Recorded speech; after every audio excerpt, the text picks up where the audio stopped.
I remember when I got started with house flipping, it was I didn't have any more money because I were all in the restaurants.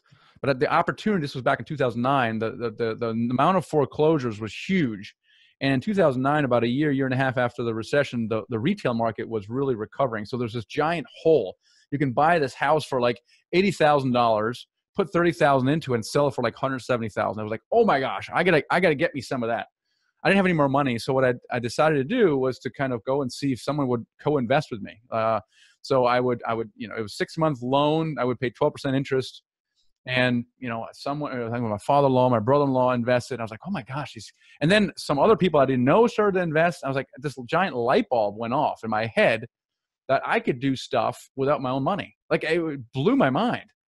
And I think the biggest step in people is that, my gosh, you can actually raise money from people. I've even had podcast guests who have been very successful in multifamily space, and they didn't figure out until recently they could actually raise money. They were very successful, rolling one into another, and they couldn't even. So a lot of people don't even know it's possible.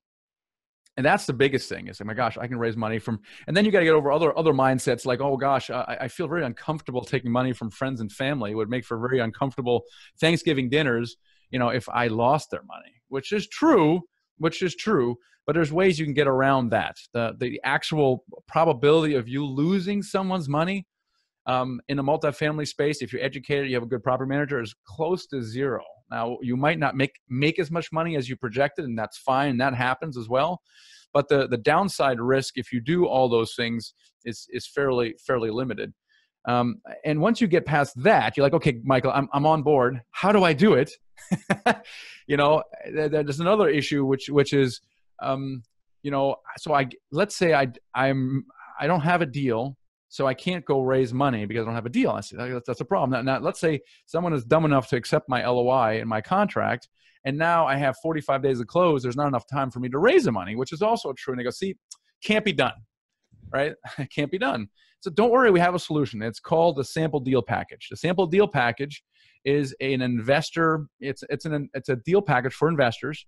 It's got real photos, real numbers. The only thing that's not real about it is that you don't actually have it under contract. Now, you tell your investors that you don't have it on contract, but the point is you use it as a conversation piece. And that deal package should approximate what you think your first deal will look like.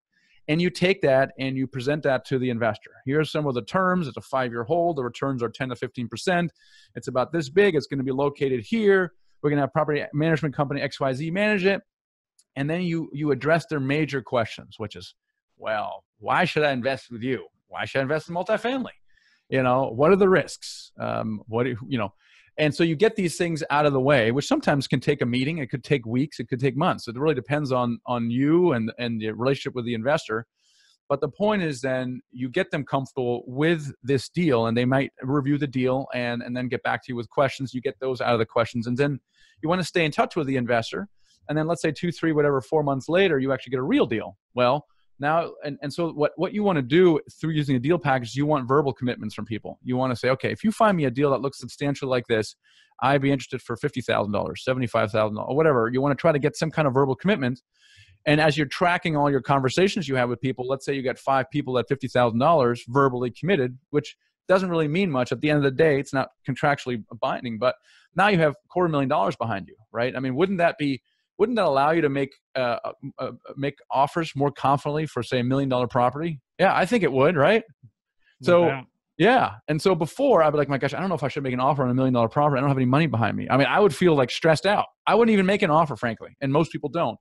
But if you have $250,000 behind you, you're like, man, I don't have it in the bank right now, but I think these guys are going to come through. And even if one of them doesn't come through, I can probably replace them somehow.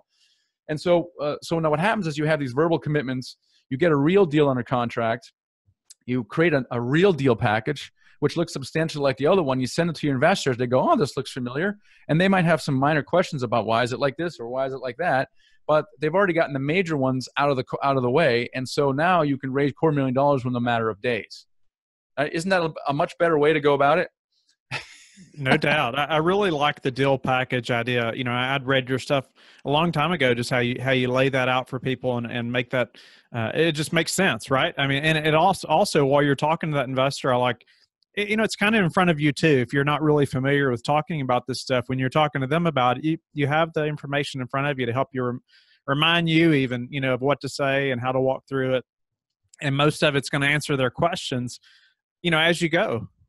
So you're not having to come up just kind of cold turkey, somebody asking a question, you're going to have most of their answers on the paper right in front of you.